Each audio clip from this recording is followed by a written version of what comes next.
Good morning. अपनी संस्था youth solution में आप सभी का स्वागत है। ज्योग्राफी जो सेशन चल रहा है उसमें पार्ट टू अपलोड हो चुका है। पार्ट थर्ड है जिसमें हम पढ़ेंगे भारत के जो राज्य हैं और भारत जो केंद्र शासित प्रदेश है, यूनियन टेरिटरी, उसके बारे में। तो भारत में टोटल राज्य कौन कौन से हैं और कितने हैं, यहाँ से भी हम थोड़ा सा ध्यान रखेंगे। तो सबसे पहली बात आती है कि भारत में राज्यों की संख्या कितनी है। तो भारत में जो राज्य है, अगर हम देखेंगे तो भारत में टोटल राज्यों की संख्या है 28। कितना है तो 28। और यूटी यानी यूनियन टेरिटरी की बात करेंगे कि कितने हैं, तो वो है 8। वो कितने हैं, 8। ठीक है। अब यहाँ पर हम देख रहे हैं भारत का मैप। हमने भारत के पड़ोसी के बारे में पढ़ चुके हैं कि भारत के कौन कौन से पड़ोसी हैं, भारत कहाँ स्थित है ग्लोब पर, भारत के जलीय देश कौन कौन से है, भारत में सॉरी जलीय देश, और भारत का जो जल के साथ लगने वाले कुछ जो अंडमान, ये सब लोकेशन, इसको हम देखेंगे। इसके बाद ये भी देखेंगे कि भारत के जो राज्य है, भारत में जो यूटी है वो कितने हैं, कहाँ उसकी स्थिति। चलिए सबसे पहले तो हम एक बार राज्य को रिकॉल कर लेते हैं वैसे, ताकि आपको ध्यान कि कौन सा राज्य कहाँ स्थित है। तो सबसे पहला अगर हम देखेंगे कि भारत का सबसे उत्तरी राज्य कौन सा है। देखिए 2019, 31 अक्टूबर 2019 की अगर हम बात करेंगे तो भारत का सबसे जो उत्तरी राज्य था वो था जम्मू कश्मीर। लेकिन 31 अक्टूबर 2019 राज्य जो जम्मू कश्मीर है उसके राज्य का दर्जा समाप्त करके उसे क्या बना दिया गया, केंद्र शासित प्रदेश यानी यूटी, यूनियन टेरिटरी। तो अब तो भारत का सबसे उत्तरी राज्य अगर हम कहेंगे कि कौन सा है तो जम्मू कश्मीर होगा। कौन होगा, जम्मू कश्मीर अब नहीं होगा। तो क्या होगा भारत का सबसे उत्तरी राज्य, तो हिमाचल प्रदेश। याद रखेंगे भारत के सबसे उत्तरी राज्य कौन सा हो जाएगा, हिमाचल प्रदेश। ठीक है। अब देखेंगे कि और कौन कौन से राज्य हैं। तो भारत में एक तो पहले यहाँ से याद भी रखेंगे उत्तरी राज्य हिमाचल प्रदेश, और उसके बाद अगर हम देखेंगे कि भारत के सबसे दक्षिणी राज्य कौन सा है, तो ये हो जाएगा आपका तमिलनाडु। कौन सा हो जाएगा, तमिलनाडु। याद रखेंगे हिमाचल प्रदेश की राजधानी क्या है, शिमला। हिमाचल प्रदेश की राजधानी शिमला, और तमिलनाडु की राजधानी क्या है, तमिलनाडु की राजधानी तो सब कोई को पता ही होगा, चेन्नई। ठीक है। तो उत्तरी राज्य और दक्षिणी राज्य क्लियर हो गया। अब भारत के सबसे पूर्वी राज्य कौन सा है, तो भारत के सबसे पूर्वी राज्य है अरुणाचल प्रदेश, और इसकी राजधानी है ईटानगर। भारत के सबसे पश्चिमी राज्य को देखते हैं कि कौन सा है, तो भारत का सबसे पश्चिमी राज्य है गुजरात, और इसकी राजधानी है गांधीनगर। आप इसे एज ए लोकेशन के लिए ये याद रखेंगे कि पूर्व पश्चिम उत्तर दक्षिण राज्य कौन है और उसकी राजधानी क्या है। अब हम एक तो सभी राज्यों को देख लेते हैं। चलिए एक क्रम में हम लोग देखते हैं भारत के। हिमाचल प्रदेश हो गया, उसके बाद है ये अपना राज्य पंजाब। तो पंजाब, पंजाब की राजधानी चंडीगढ़। नेक्स्ट राज्य है कौन सा, हरियाणा। हरियाणा की राजधानी क्या है, तो दिल्ली है। सॉरी दिल्ली कहते हैं, चंडीगढ़ ही है, क्योंकि पंजाब और हरियाणा दोनों की राजधानी क्या है, चंडीगढ़ है। और चंडीगढ़ खुद ही एक क्या है, तो केंद्र शासित प्रदेश है यानी यूनियन है, यूनियन टेरिटरी है। अब हम देखेंगे नेक्स्ट राज्य कौन सा है, राजस्थान। ठीक है, ये क्लियर हो गया इसका लोकेशन। अब इधर के क्रम की ओर बढ़ते हैं। इधर में एक मिलता है हमको कौन सा राज्य, तो उत्तराखंड, और उत्तराखंड की राजधानी क्या है, देहरादून। नेक्स्ट जो राज्य है उसका नाम है उत्तर प्रदेश, और उत्तर प्रदेश की राजधानी क्या है, लखनऊ। उसके बाद नेक्स्ट हम देखते हैं ये है बिहार, और बिहार की राजधानी क्या है, तो दोस्तों पटना। चलिए नेक्स्ट राज्य हम देखेंगे तो ये है मध्य प्रदेश, और मध्य प्रदेश की राजधानी है क्या, तो भोपाल है। नेक्स्ट है अपना झारखंड, और झारखंड की राजधानी क्या है, रांची। क्या है, रांची। फिर है इसके बाद हम देखेंगे कि मध्य प्रदेश से अलग हुआ है कौन, तो छत्तीसगढ़, और छत्तीसगढ़ की राजधानी क्या है, रायपुर। मध्य प्रदेश से ये अलग होता है कौन, छत्तीसगढ़, और इसकी राजधानी रायपुर है। जिस तरह से बिहार से अलग होता है एक राज्य झारखंड, और इसकी राजधानी रांची हुई। चलिए नेक्स्ट राज्य को देखेंगे, यह है महाराष्ट्र। और महाराष्ट्र किससे अलग होता है, तो गुजरात और महाराष्ट्र को दोनों को अलग किया जाता है 60 में, 1960 में। और महाराष्ट्र की राजधानी क्या है? तो मुंबई। महाराष्ट्र की राजधानी क्या हो जाएगा? मुंबई। चलिए नेक्स्ट हम देखेंगे गोवा। गोवा की राजधानी सब कोई दृश्यम देखे ही होंगे, तो राजधानी को याद ही होगा कि गोवा की राजधानी क्या है? तो पणजी। सबको दृश्यम मूवी से इसकी राजधानी, एक चीज तो हुआ है, इसका जीके कंप्लीट हो गया होगा जिसने दृश्यम देखा होगा। गोवा की राजधानी याद करने की आवश्यकता नहीं पड़ेगी। तो गोवा की राजधानी पणजी। नेक्स्ट राज्य है कर्नाटक। कर्नाटक की राजधानी बेंगलुरु। नेक्स्ट हम सबसे इधर आते हैं तो यह है अपना राज्य केरल। और केरल की राजधानी क्या है? केरल की राजधानी क्या है? तिरुवनंतपुरम। केरल की राजधानी तिरुवनंतपुरम। चलिए तेलंगाना। तेलंगाना किससे अलग हुआ था? आंध्र प्रदेश से। कब होता है अलग? तो 2014 में। सबको एक बार हम देख लेंगे, पहले अभी स्थिति को देख रहे हैं। तो आंध्र प्रदेश से स्वतंत्र एक राज्य बनाया गया था 2014 में तेलंगाना, और तेलंगाना की राजधानी है हैदराबाद। अब ये है नेक्स्ट अपना आंध्र प्रदेश। आंध्र प्रदेश की राजधानी क्या है? अमरावती। पहले इसकी राजधानी भी हैदराबाद, लेकिन अब इसकी राजधानी अब इसकी राजधानी क्या हो गई है? अमरावती। चलिए नेक्स्ट राज्य है ओडिशा। और ओडिशा की राजधानी क्या हो गया? भुवनेश्वर। चलिए वेस्ट बंगाल। वेस्ट बंगाल की राजधानी क्या हो जाएगा? कोलकाता। पश्चिम बंगाल की राजधानी कोलकाता। अब सिक्किम है। सिक्किम की राजधानी क्या है? तो सिक्किम की राजधानी हो गया गंगटोक। इसकी स्थिति क्या है देख रहे हैं आप? ऊपर है, पश्चिम बंगाल के जस्ट ऊपर है। एक्चुअली माफ कीजिएगा, मैंने एक थोड़ा सा मिस्टेक किया था। मैंने क्या मिस्टेक की थी? तो मैंने बताया था पश्चिम बंगाल जो है ना, पश्चिम बंगाल तीन देश के साथ अपना बॉर्डर लगाता है, और उसमें हमने म्यांमार बता दिया था। तो पश्चिम बंगाल म्यांमार के साथ नहीं, बल्कि किसके किसके साथ है? तो ये नेपाल, एक बार इसको सुधार लेंगे, नेपाल, भूटान, और क्या है? तो ये है अपना बांग्लादेश। बांग्लादेश। ठीक है, तो ये तीन देश तो जरूर है, लेकिन उसमें म्यांमार नहीं है। और सिक्किम के बारे में भी हमने बताया था कि सिक्किम भी है, तीन देशों के साथ अपना बॉर्डर लगाता है। उसमें है कौन सा? तो नेपाल है, और ऊपर में चीन है, फिर भूटान है। तो ये भी पश्चिम बंगाल है। ठीक है, इसे सुधार लेंगे आप लोग। चलिए अब हम देखते हैं भारत के पूर्वोत्तर राज्यों में। पूर्वोत्तर राज्यों में आप देखते होंगे सेवन सिस्टर के नाम से जाना जाता है, क्योंकि टोटल कितने राज्य हैं? तो 7 राज्य है। सबसे पहले हम देखते हैं अरुणाचल प्रदेश। अरुणाचल प्रदेश की राजधानी ईटानगर। दूसरा राज्य कौन सा आता है? नागालैंड। और नागालैंड की राजधानी क्या है? तो कोहिमा। नेक्स्ट है मणिपुर। मणिपुर की राजधानी क्या है? तो इम्फाल है। मणिपुर की राजधानी इम्फाल। फिर इसके बाद नेक्स्ट देंगे हम मिजोरम। मिजोरम की राजधानी क्या है? तो आइजोल।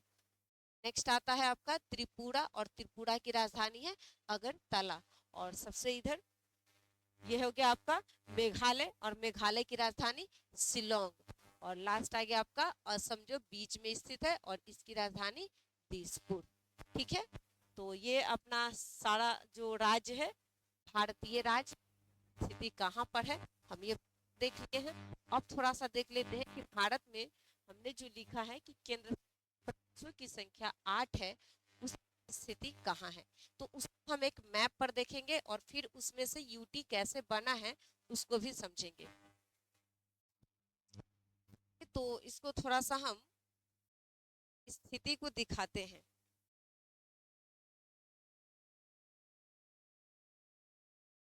ग्रीन कलर से देखिए, पहला जो केंद्र शासित प्रदेश है ये है लद्दाख। याद रखेंगे कौन सा हो जाएगा? लद्दाख। और भारत के सबसे उत्तरी केंद्र शासित प्रदेश की बात करेगा कि कौन सा है, तो वो भी होगा कौन? लद्दाख। लद्दाख की राजधानी लेह। लद्दाख की राजधानी लेह। नेक्स्ट है दूसरा कौन सा हमारा यूटी होगा? तो जम्मू कश्मीर। अब तीसरा केंद्र शासित प्रदेश कौन सा है? तो तीसरा हो जाएगा चंडीगढ़। याद रखेंगे तीसरा कौन सा हो जाएगा? चंडीगढ़। और फोर्थ कौन सी है? तो फोर्थ हो जाएगा आपका दिल्ली। चौथा नंबर के क्रम में अगर हम देखेंगे, तो ऊपर से हम क्रम काउंट कर रहे हैं, तो फोर्थ नंबर पे यूटी कौन होगा, दिल्ली हो जाएगा। अब चलिए आगे बढ़ते हैं। अब गुजरात के क्षेत्र में जब खंभात की खाड़ी के आसपास आएंगे, तो यहाँ पर मिलेगा क्या, दादर नगर हवेली और दमन द्वीप। इससे पहले किसका अधिकार था, फ्रांसीसियों का। 1954 में क्या हुआ था, इसे फ्रांसीसियों के अधिकार से मुक्त करा करके इसे भारत में मिलाया गया था। तो ये दमन द्वीप और दादर नगर हवेली याद रखेंगे। और ये क्रम में कौन सा क्रम हो जाएगा, तो इनका क्रम हो जाएगा पांचवा। याद रखेंगे कौन सा क्रम है, पांचवा क्रम। चलिए नेक्स्ट आगे बढ़ते हैं। तो ये आता है अपना पुडुचेरी, ग्रीन कलर से हम इसको हाईलाइट कर रहे हैं। कौन हो जाएगा, पुडुचेरी। और पुडुचेरी याद रखेंगे। अब यहाँ पर ये जो पुडुचेरी है, यह एक जगह स्थित नहीं है, इसके कई भाग हैं, लगभग 4 भाग है पुडुचेरी के, अलग अलग 4 भाग है। जिसमें से पहला भाग अगर हम देखेंगे, तो इसमें से जो पहला भाग होगा ये हो जाएगा अपना ये यमन। यमन है जो कि कहाँ स्थित है, तो आंध्र प्रदेश में यमन स्थित है। चलिए नेक्स्ट अगर हम देखेंगे कि पुडुचेरी कहाँ पर है, पुडुचेरी का ही ये हिस्सा है यमन। तो याद रखेंगे एक है, एक क्रम, पुडुचेरी के 4 पार्ट्स अलग अलग। पहला यमन, ठीक है, जो आंध्र प्रदेश में। पुडुचेरी एक खुद है जो कि तमिलनाडु में पड़ेगा। और दूसरा पुडुचेरी का जो हिस्सा है उसका नाम है कराईकल, याद रखेंगे कराईकल। क्या नाम है, कराईकल। और यह कहाँ स्थित है, तमिलनाडु में। तो आंध्र प्रदेश में पुडुचेरी का एक हिस्सा है, एक हिस्सा जिसका नाम है क्या, पुडुचेरी का जो हिस्सा है उसका नाम है यमन। क्या नाम है, यमन। दूसरा जो है वह है तमिलनाडु में। और तमिलनाडु में कितने जिले हैं इसके, तो 2 जिले हैं। एक का नाम है पुडुचेरी, एक का नाम है पुडुचेरी। और दूसरा का क्या नाम है, तो दूसरा का नाम है कराईकल, कराईकल, कराईकल। चलिए नेक्स्ट केरल। तो केरल में कौन है, तो केरल वाले का नाम है, केरल के क्या है नाम, माहे। क्या नाम है, माहे। और ये कहाँ स्थित है, केरल में। तो पुडुचेरी में हम देखें कितने जिले हैं, तो 4 जिले हैं। और कितने ये राज्यों में इसका विस्तार है, तो 3 राज्यों में। इसको याद रखेंगे क्रम से, पहला और आंध्र प्रदेश। आंध्र प्रदेश में कौन सा, यनम। तमिलनाडु में कितने हैं जिले इसके, तो 2, एक खुद और दूसरा कौन सा है, तो कराईकल। नेक्स्ट हम केरल में आते हैं, तो एक जिला है जिसका नाम है माहे। ठीक है, यहाँ पर कोई दिक्कत नहीं होना चाहिए आप लोगों को। चलिए नेक्स्ट हम देखें। देखिए 1 2 3 4 5 6, अब 7 नंबर का देखेंगे। तो 7 नंबर में ये वाला क्षेत्र है जो अंडमान निकोबार के नाम से जाना जाता है। याद रखेंगे, ये हो गया आपका 7 नंबर का क्रम। नेक्स्ट अब देखेंगे कौन सा है, नंबर का सबसे लास्ट है। और वो है कौन सा, तो लक्षद्वीप का यहाँ वाला हिस्सा है, यहाँ वाला हिस्सा जो लक्षद्वीप, इसका क्रम हो जाएगा 8। एज ए हमने मैप को दिखाया है कि कौन से इसकी राज्यों की और यूटी की कहाँ पर है, ताकि आपको एक बेसिक दिमाग में रहे, ये इस साइड में है, ये राज्य इधर है, इस यूटी का लोकेशन कहाँ है, तो यहाँ पे है। यानी कि किसी भी चीज के बारे में जब हम बोले, तो आपके दिमाग में वो चीज आना चाहिए कि वो आखिर में स्थित कहाँ है। चलिए अब हम थोड़ा सा पढ़ लेंगे कौन चीज के बारे में, तो अंडमान निकोबार और लक्षद्वीप के बारे में थोड़ा सा पढ़ लेते हैं, ताकि दिक्कत ना हो। पहले अब हम सबसे पहले अंडमान निकोबार के बारे में पढ़ते चलते हैं, फिर लक्षद्वीप को पढ़ेंगे। ज्यादा आज का क्लास में चीज नहीं पढ़ पाएंगे हम, थोड़ा सा प्रॉब्लम है जिसके कारण। चलिए अब सबसे पहले हम पढ़ते हैं अंडमान निकोबार। एक्चुअली देखिए, अंडमान जो निकोबार का हिस्सा हमारे भारत का है, जो कई द्वीप के समूहों से मिलकर बना है। यह हिस्सा पहले जापान के अंतर्गत था, लेकिन आपको याद होगा कि जब स्वतंत्रता संग्राम में कौन था जो इन्होंने कहा था कि तुम मुझे खून दो मैं तुम्हें आजादी, सुभाष चंद्र बोस। तो सुभाष चंद्र बोस जी को जापानियों ने उन्हें ये एक अंडमान निकोबार गिफ्ट के तौर पर दिया था। से ये भारत का हिस्सा है, कौन सा? और इसमें कई सारे द्वीपों का समूह देखने को मिलता है। अब अंडमान और निकोबार के बारे में हमने कल ही बताया था कि इन दो क्षेत्रों को अलग करने वाले उसका नाम है 10 डिग्री चैनल। हमने यहाँ पर लोकेशन में दिखाया है 10 डिग्री चैनल। अंडमान और निकोबार को अलग करने वाले चैनल का नाम क्या है? 10 डिग्री चैनल। अब देखिए इसमें कुछ स्थिति को बारे में समझनी चाहिए, क्योंकि यहाँ से अगर बाय द वे आपको क्वेश्चन थोड़ा डीप करके पूछा जाता है, अंडमान क्वेश्चन करता है तो वहां पर दिक्कत होने लगती है। तो यहाँ पर क्या है, एक द्वीप हमने लिखा है कोको द्वीप। क्या लिखा है हमने? तो कोको द्वीप। और ये कोको द्वीप पहले भारत का था, यानी भारत का इस पर नियंत्रण था, लेकिन वर्तमान टाइम में यानी प्रेजेंट टाइम में ये किसका हिस्सा है? तो म्यांमार का है। याद रखेंगे, ये क्वेश्चन पूछा जाता है कि कोको द्वीप किसका हिस्सा है या इस पर किसका नियंत्रण है? तो ये म्यांमार के अंदर में है। दूसरा हम देखेंगे, एक है लैंड फॉल। क्या नाम है? लैंडफॉल द्वीप।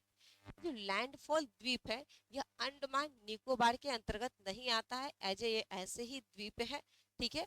लेकिन यह स्थिति अगर हम देखेंगे तो ये अंडमान के ऊपर में स्थित है, अर्थात नॉर्थ में है, ठीक है। तो लैंडफॉल अंडमान का हिस्सा या निकोबार का हिस्सा नहीं है। चलिए अब हम देखेंगे कि कौन कौन से अंडमान और निकोबार द्वीप जहां से एग्जाम्स में क्वेश्चन पूछे जाते हैं। पहला मैंने बांटा है कलर से, अंडमान का जो सबसे उत्तर का जो द्वीप है इसे हम कहते हैं उत्तरी अंडमान। उसे क्या कहेंगे? उत्तरी अंडमान। दूसरा आता है मध्य अंडमान। तीसरा आपका है दक्षिणी अंडमान। और नेक्स्ट है क्या? लिटिल अंडमान। अब देखिए जो दक्षिणी अंडमान है और लिटिल अंडमान, इसके बीच में ही एक जगह है जिसका नाम है दक्कन पास। क्या नाम है उसका? दक्कन पास। याद रखेंगे, ये क्वेश्चन पूछा जाता है कि दक्कन पास, तो देखेंगे दक्षिणी अंडमान और लिटिल अंडमान के बीच में है कौन सा पास? तो दक्कन पास। अब नीचे वाला जो 10 डिग्री चैनल है उसके नीचे हमने लिखा है क्या? तो निकोबार। और निकोबार में ये सारे द्वीप का हमने जो सबसे लास्ट है वो है कौन सा? ग्रेट निकोबार। और इसी ग्रेट निकोबार पर ये सबसे लास्ट वाला देख क्या है? ग्रेट निकोबार। और इसी ग्रेट निकोबार के पास क्या स्थित है? तो इंदिरा पॉइंट। ये हमने बता रखा है, इसलिए इसमें ज्यादा हम नहीं उलझेंगे। हम उन पॉइंट के बारे में देखेंगे जो पॉइंट हमने आप नहीं पढ़ाया है। अब देखेंगे कि ये जो अंडमान निकोबार द्वीप है इसमें कुछ ऐसे द्वीप है जो दक्षिणी अंडमान, ये हमने बताया ना दक्षिणी अंडमान, तो दक्षिणी अंडमान पर कुछ ऐसे पुराना नाम कुछ और, अभी प्रेजेंट टाइम में उसका नाम कुछ और है, ठीक है। तो उसको भी हम एक बार देख लेंगे कि उसका अभी नाम क्या है। तो सबसे पहले आता है रॉस। रॉस इसका पुराना नाम है, तो अभी इसका क्या नाम है? तो इसका अभी का नाम है सुभाष चंद्र बोस। क्या नाम है? तो बोस। इसे हम किस नाम से जानते हैं? तो बॉस द्वीप के नाम से जानते हैं। चलिए, और उसके बाद जो दूसरा आता है इसका नाम है हैब्लोक। और हैब्लोक द्वीप का नाम क्या है? तो स्वराज। क्या नाम है? स्वराज। नेक्स्ट है नील। और नील का नाम क्या है? स्वराज बॉस हो गया, स्वराज हो गया, इसका नाम है एक नाम बॉस है शहीद। एक सेकेंड, शहीद, इसका नाम क्या हो जाएगा? सही। आप इसको एक क्रम में याद रखेंगे, रॉस से बॉस, ठीक है ना। रॉस यानी बॉस, तो सुभाष चंद्र बोस यानी बोस रॉस। हैब्लोक का नाम स्वराज, तो और नील का नाम शहीद, ठीक है। तो ये पुराना नाम है और ये वाला नया नाम है जिसका नाम बदल दिया गया है। अब आता है बात कि अंडमान निकोबार। अंडमान निकोबार का राजधानी,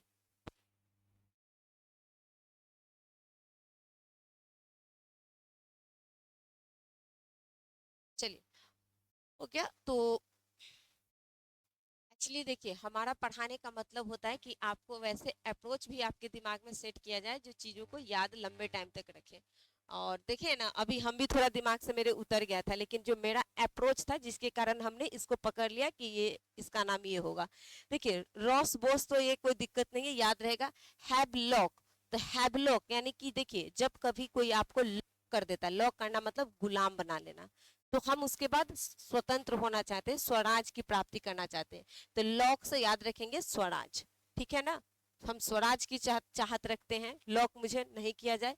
और नील, तो देखिए नील शहीद, इसलिए मिलता जुलता शब्द है कि इसमें भी आपको थोड़ा सा दीर्घिकार है और शहीद में भी दीर्घिकार है, आप इसे ऐसे भी याद रख सकते हैं।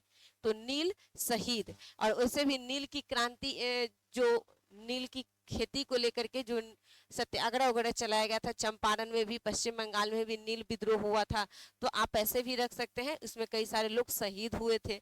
तो आप इसको ऐसे अप्रोच से अगर जोड़ करके याद रखते हैं तो एक्चुअली हो सकता है आपको एट ए टाइम याद नहीं है, लेकिन जैसे आप ऑप्शन दिमाग में क्रिएट करने, नहीं नहीं नहीं ये नहीं है, मैंने ऐसा अप्रोच सेट किया है, ये होगा इसका आंसर।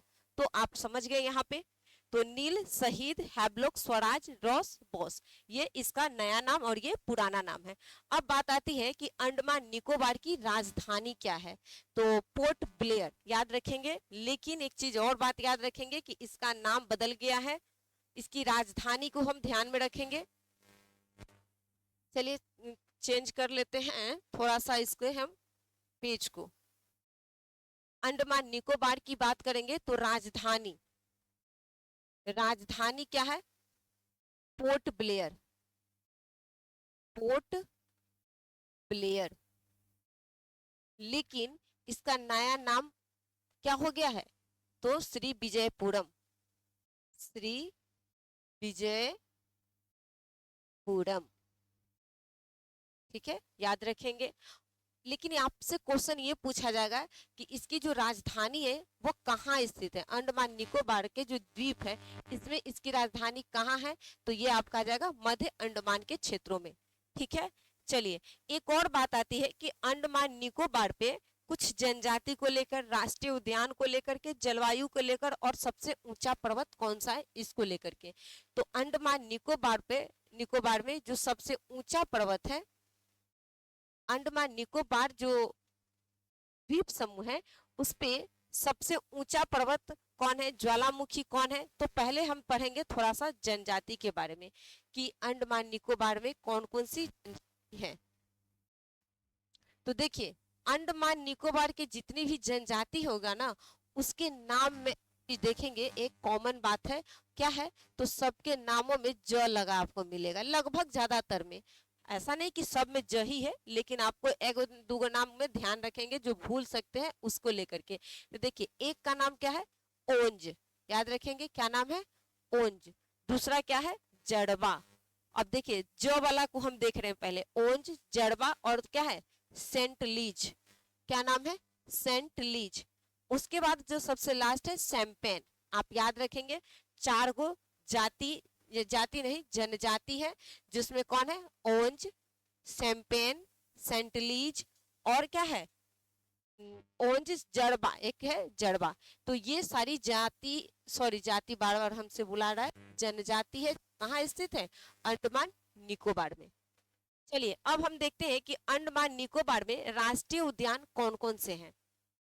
तो अंडमान निकोबार में जो राष्ट्रीय उद्यान है उसमें हम याद रखेंगे नॉर्थ बटन, क्या है, नॉर्थ बटन राष्ट्रीय उद्यान कहाँ स्थित है, तो अंडमान निकोबार में। एक्चुअली हम लोग ना जितने भी भारत के अन्य देशों की जो राष्ट्रीय उद्यान है उसको याद करते हैं, याद रहता भी है, लेकिन हम अंडमान निकोबार जैसे क्षेत्रों में जो राष्ट्रीय उद्यान है उसको हम याद नहीं करते, वो भूल जाते। लेकिन जब वहां से आ जाता है तो हम लोग सोचते हैं कि यार कहाँ से आया, ये था ही नहीं, ये तो कहीं भी हम पढ़े ही नहीं, तो वो भी ध्यान में रखना है कि वो कहाँ स्थित है। तो ये राष्ट्रीय उद्यान है नॉर्थ बटन, कहाँ पर स्थित है, तो ये है आपका अंडमान निकोबार में। नेक्स्ट है मिलिट बटन, देखिए ना बटन है कहाँ पे, तो अंडमान निकोबार में मिलिट बटन। चलिए नेक्स्ट है महात्मा गांधी और रानी लक्ष्मी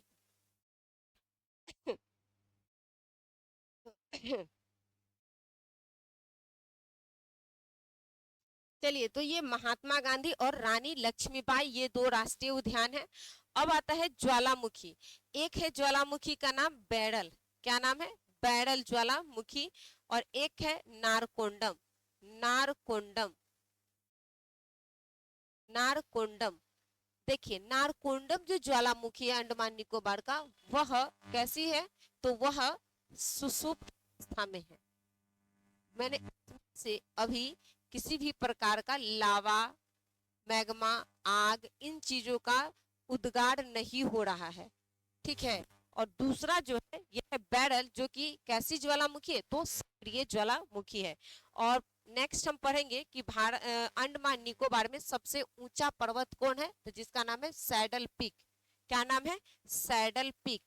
सैडल पीक। और इसकी हाइट कितना है, तो 738 मीटर। याद रखेंगे।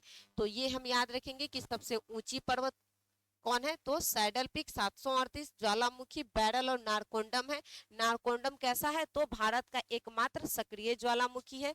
लेकिन जो सॉरी बैरल कैसा है, तो भारत का एकमात्र सक्रिय ज्वालामुखी है। लेकिन जो नारकोंडम है वो कैसी ज्वालामुखी है, तो ये है क्या, सुषुप्त। चलिए, और ये हमने अंडमान निकोबार में कुछ विशेष बातें पढ़ ली हैं। आज अंडमान निकोबार को ही हम विशेष तौर पर देखे हैं, और कुछ कारणवश मुझे आज यहीं पे क्लास क्लोज करना पड़ रहा है। नेक्स्ट वीडियो में हम सारे बातें जितनी भी यूटी है उन सब के बारे में एक एक पढ़ेंगे कि उसमें क्या विशेषता है। और इसके लिए आप सभी से हम क्षमा चाहते हैं। ठीक है, अपना ख्याल रखें। जय हिंद, जय भारत।